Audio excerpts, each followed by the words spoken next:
Hello YouTubers, my name is Shiny Ninetails and today I am bringing you a Wi-Fi battle with one of my favorite YouTubers to ever watch, and his name is MaxEzzy. I watched him ever since before I had a YouTube channel, and now I finally battled him, and the first time I battled him he actually 6-0'd me. He swept the floor with me. Like I was basically his toilet paper, which was really upsetting for me. However, this time it was so much closer. I'm not going to spoil it. It was so close. But I'm going to go over a quick team preview. I do have a Mega Tyranitar and a Mega Pinsir on my team, depending on situations, depends on what I'm going to do. I have my Tyranitar to set up rocks, my Choice Scarf, I think? Yeah, Choice Scarf, Infernape.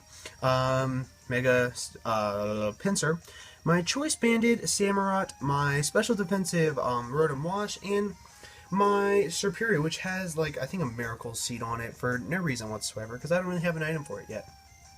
So with that being said, let's get this battle started. Now, I haven't really seen him use this team on YouTube just yet, so I didn't really know how it would go or what he would lead with, to be 100% honest. So I just led out with my Tyranitar to get up rocks. It's a safe trade-in, because the only thing that would really do a lot of damage on it is his Milotic or his Greninja. So I knew I could take a U-turn pretty well, so I went with the Stealth Rocks anyway. I even knew I could take a close combat pretty well, because I've had this thing like take a close combat from an Infernape before. So I got up my rocks as he sends out his Milotic. Now, I actually realized during this battle that I run the exact same set for my Milotic, so I knew what to do, how to counter it, everything. It was perfect. I did such a good job facing this Milotic, not to toot my own horn. So I sent in my Rotom Wash, which is Japanese. I got it from Japan on Wonder Trade with 5 IVs. So I was like, you know what? If you want to trade that away, I'll gladly take it and I'll gladly make it useful. So as you can see, I do have leftovers on my Rotom Wash, just because I know that with the Sandstorm and things of that nature, that it's not the best thing in the entire world. So I Thunder Wave it right off the bat, so that way it can't use his Mirror Coat on me, because that is its most powerful move, but he actually gets paralyzed. First turn, 1. I'm going to count for you, because it's a lot. I got a lot of hacks, and I think that's why it was so close. So, the Sandstorm damage doesn't affect me really because of leftovers.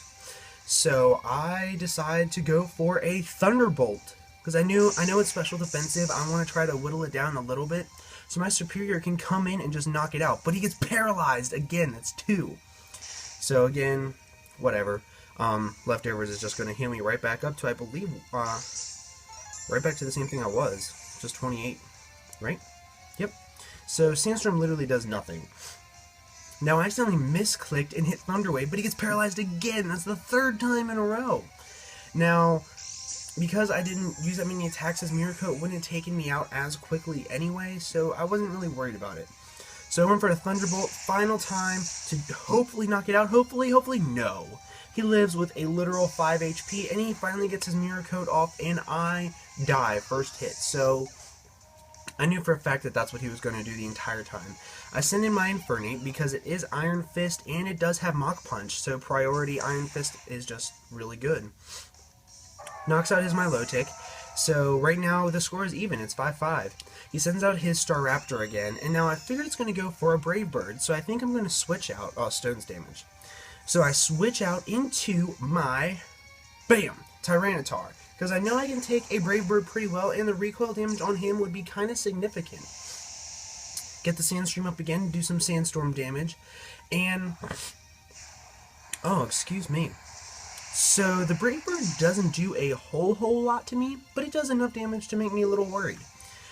He gets recoil damage and buffeted by Sandstorm, so he's almost at half health already, and I haven't hit him with anything, but he retreats, fearing the Stone Edge, which, spoiler alert, I do not carry Stone Edge. My set is Dragon Dance, Crunch, Earthquake, and Stealth Rocks. So it's actually pretty useful. It's a good bluffing set Tyranitar. But I go for the Crunch, and that does nothing to this Azumarill. It does absolutely nothing. Now, I know that my Tyranitar isn't very useful for the rest of this battle, so I just decided to leave it in, so none of my other pokes get hit hard with a Waterfall or a Play Rough, whichever he decided to go for. So my Tyranitar dies, and right now I'm losing 4-5. But I decided to send in my pincer because I know that a Thrash will do a lot of damage. Because it is a Mega Pincer with Aerialate, and I believe it gets a 1.5 boost, or is it like a 0.3, something like that. But he hits me with an Aqua Jet, and that right there is what kind of makes my Mega Pincer do the downfall later on in the battle. But the Thrash takes it out. And the reason why I run Thrash over Return is because my Pincer doesn't like me. I guess Mega Ugly Pokemon and I don't get along very well because I'm just not a fan of ugly Pokemon. But he's very powerful, so I still like him. So he goes for the Brave Bird, and that does take me out. I don't know if I would have survived with full HP or not. Who knows? But he did his job. He got rid of that Azumarill because that was my the big threat on his team for my team. So he gets damage with Recall, and he's at red HP just as the Sandstorm subsides. So I send in my Samurott because I do have Aqua Jet and Choice Band on him, so I knew that would take him out pretty easily, but that HP went down so slowly. My heart was like, doom, doom, doom, doom, doom. And I flatlined. I promise you, I flatlined. So he sends in his Greninja, which is shiny, and it's very nice, by the way. I really like it. But I knew he was going to go for a Grass Knot, so I sent in my Superior, because I know that it won't do a whole lot. Actually, this is where my predictions get off the chain. Like, I don't know how I did it. I think I had God, like, whispering the answers in my ear. So it came out to lose it. So he lost HP, came out to lose it. Wow. No, it came out for my benefit. And I predicted him to go for the Ice Beam, and bam! I swing in my Samurott, and it doesn't, like, kill me. So I was like, you know what, that's awesome, right? I'm doing so well. Wow, crit and freeze? The hacks, the paralyzation hacks that I got earlier just all got smacked in my face with the crit and the freeze right in a row. So I'm like, you know what? Whatever, I can take another Ice Beam. Hopefully I thaw out, but I don't. So I live with 14 HP, and now we know he's going to go for a Grass Knot. I knew he was. So it was kind of wishy-washy as to what I should do, because if I switched out and I had my Samurott, I don't think that anything else, like, I don't think he would have thought out.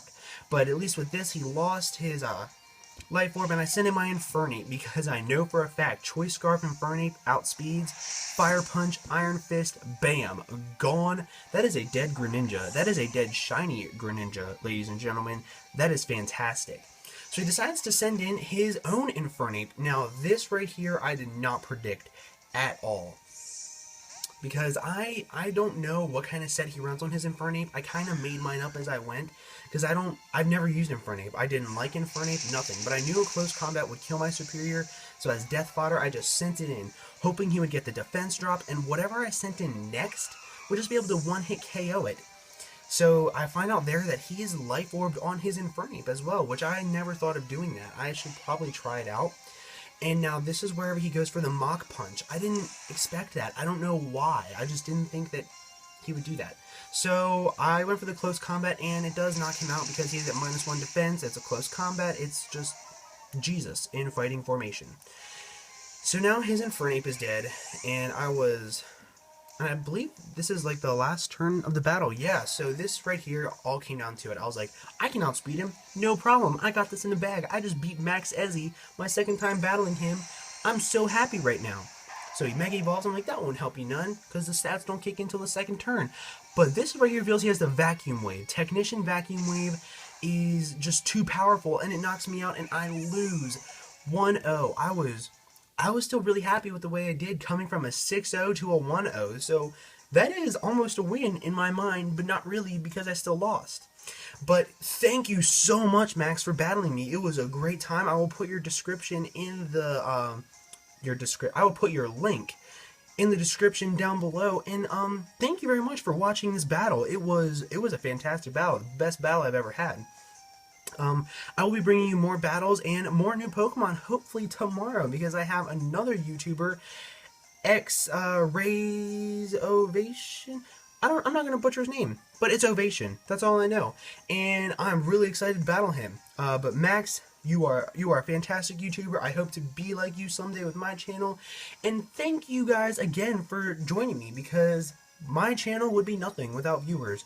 So I hope you guys enjoyed this battle. I hope you come back soon. But most of all, I hope you guys have a fantastic day. And please join me tomorrow for another Pokemon X and Y Wi-Fi battle.